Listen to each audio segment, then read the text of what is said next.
파리는 바피드 블레이드입니다. 다른 차량들은 앞쪽을 낮추지 못해서 안달인데 블레이드는 홍대병 걸린 중학생처럼 머리를 빳빳하게 들고 있는 게 특징입니다. 때문에 가만히 정차 있어도 윌리를 하고 있는 것 같죠. 이런 차체가 나온 이유는 전면부를 주시하시면 보이는데 앞바퀴에 로우라이더의 것과 비슷한 유압장치 같은 게 달려 있습니다. 이게 차체의 전면부를 들어올리고 있어 블레이드 특유의 요상한 자세가 나오는 것이죠. 이 녀석은 머슬카계의 워러너라고 할 수 있는데 스토리모드 출신임에도 아주 다양한 계정을 품고 있습니다. 큼지막한 샷건 머플러, 벌리잡이 후드 캐치까지 개조하는 맛이 제법 풍부하죠. 쿠바의 소나타처럼 돌아다니는 미제 클래식 카드를 제법 훌륭하게 구현할 수 있을 겁니다. 성능은 또 의외로 평균 이상인데요. 타이어 그립이 꼭 장난 거야. 머슬 카들이 전부 다 그러니 넘어가고 중간 가속력이 상당히 배려해 한번 그립을 잡으면 쭉쭉 치고 나갑니다. 물론 이런 장점들은 고속도로에서는 쓸모있고 골목길 같은 곳을 운전한다면 입에 담기도 힘든 육두문자가 절로 쏟아나올 겁니다.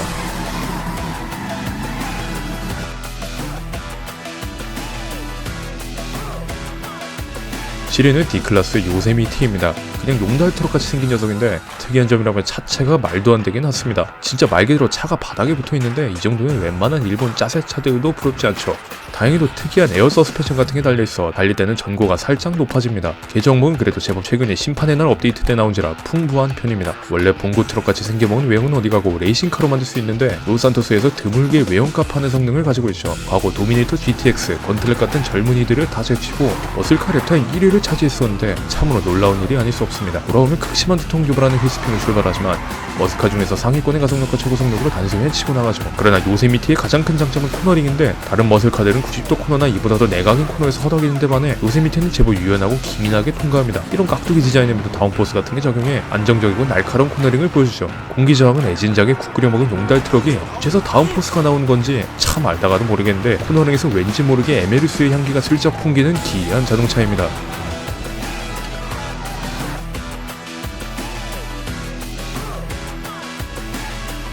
6위는 브라바도 건틀렛 클래식입니다. 이 차의 원본은 너무 자명하죠. 70년식 다치 챌린저입니다. 여러분들은 다른 점을 찾을 수 있나요?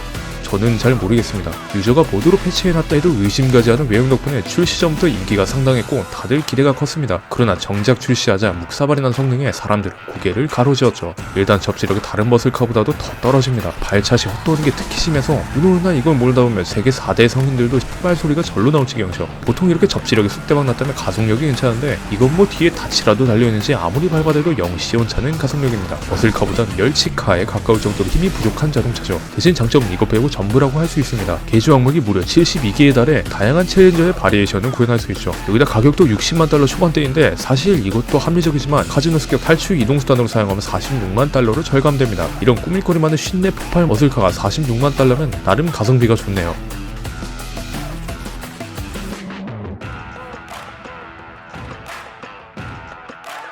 5위는 알바니 헤르메스입니다. 튜너 업데이트를 경험해왔다면 알 수 있듯이 베니의 MI이기도 합니다. 지가 바가지 씌어 만든 로우라이더는 어디다 팔아먹고 왜 이걸 타고 다니는지는 모르겠지만 직접 사보면 로스산토스 최고의 꼴자라 베니의 초이스가 틀리지 않았음을 알 수 있죠. 일단 다른 클래식 머슬카와 비교했을 때 꽤나 튀는 외형입니다. 차 및 창은 전부 갈아내버릴 듯한 차체, 치아 기종이처럼 생긴 크롬 그릴, 청산 유수 같은 미끈한 디자인에 대단히 육덕진 엉덩이.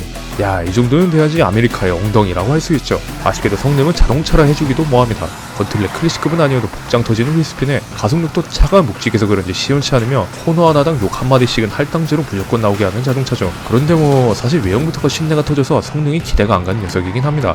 애초에 이렇게 아름다운데 성능 좀 쑥대박 난 것을 용서해줄 수 있죠. 아무튼 외형은 클래식 머슬카 중에서 가히 독보적이고 개조항도 풍부한 데다 가격대도 저렴한 편에 속합니다. 네, 직접 운전한다면 아마 화병으로 알아놓기 십상이니 그냥 전신부 정도로 생각하고 구매하시는 걸 추천드립니다.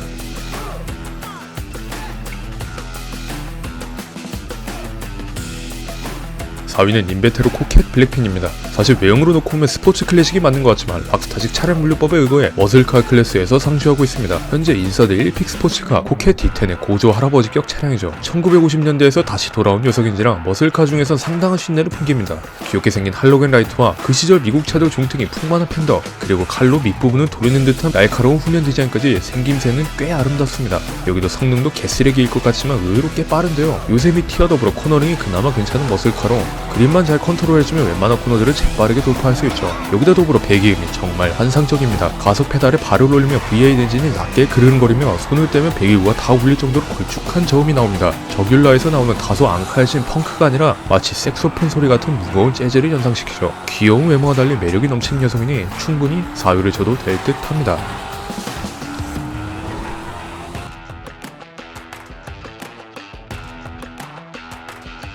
3위는 D클래스의 바모스입니다. 튤립처럼 훌륭한 떡대를 가진 차체, 블룩 솟아있는 수상한 후드, 공기역학 같은 건 일절 고려하지 않은 그릴 디자인까지 클래식 머슬카의 기본 소양을 잘 갖췄죠. 거기다 그릴 안엔 골뱅이같이 생긴 큼지막한 터보가 2개씩이나 달려있어 딱 봐도 심상치 않은 녀석이면 간접적으로 보여지고 있습니다. 전체적으로 튤립의 형제 같은 녀석으로 개조 항목도 비슷하고 엔진도 비슷하고 채신머리 없이 미끄러지는 것도 비슷하죠. 다만 이 녀석은 서스펜션이 너무나도 물렁물렁합니다. 마치 커스타드 푸딩 같은 서스펜션을 달아나는데요. 덕분에 핸들을 좌우로 반복해서 꺾으면 20m도 못 가서 트리플 악셀 조져버리는 것을 볼 수 있습니다. 핸들 반응도 다른 차들에 비해 확연히 느려터져서 코너링 부분에서 성윤모를 능가하는 개패급임을 알 수 있죠. 다만 패급 같은 핸들링에 비해 가속력은 아주 에이스인데 일단은 그 호랑말코 같은 휠스핀만 남기면 로켓 부스트 같은 가속력을 선사합니다. 중반, 후반 할 것 없이 골고루 좋아서 단박에 최고 속도를 찍어버리죠. 하기야 미제 머슬카드 태반이 코너에선 능신이지만 직선에선 날아다니지 않습니까?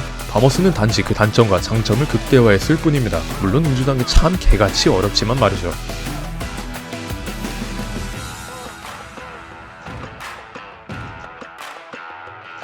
2위는 D클래스 튤립입니다. 생긴 것은 정말 빡세 보입니다. 마치 돼지국밥 육수충 들어보는 듯한 살찐 차체, 대충 생겨먹은 헤드램프와 그릴, 그리고 본넷 아래에 수상한 뭔가라도 들어있는지 불룩 튀어나온 후드까지 가족 중시하는 빡빡이 아저씨가 아주 흡족해할 만한 외형이죠.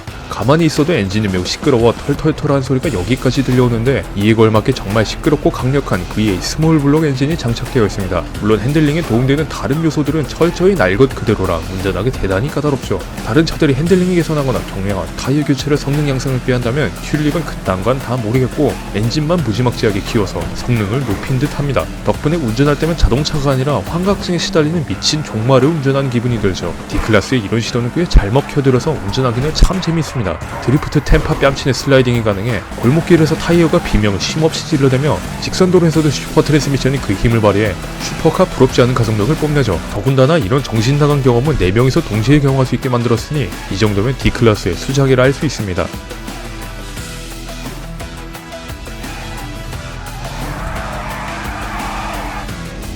1위는 바피드, 아포칼립스 임퍼레이통입니다. GTA 머슬카는 가장 원시적이고 미개한 자동차입니다.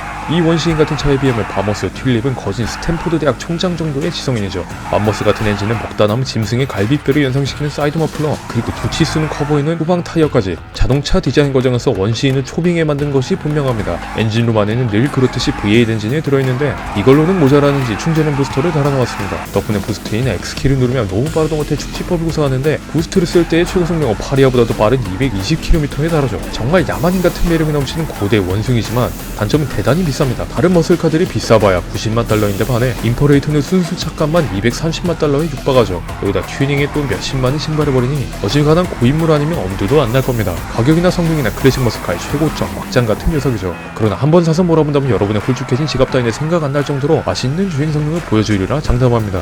코너에서 타이어를 실컷 구매시킨 뒤 도함 8개의 배기구에서 화염을 내뿜으며 질주하다 보면 환경단체 회원들은 아마 단체로 졸도하겠네요. 2부터 7위는 전부 지성인으로 만들어버리는 이 시대의 최고의 망나니 자동차 임퍼레이터가 1위입니다.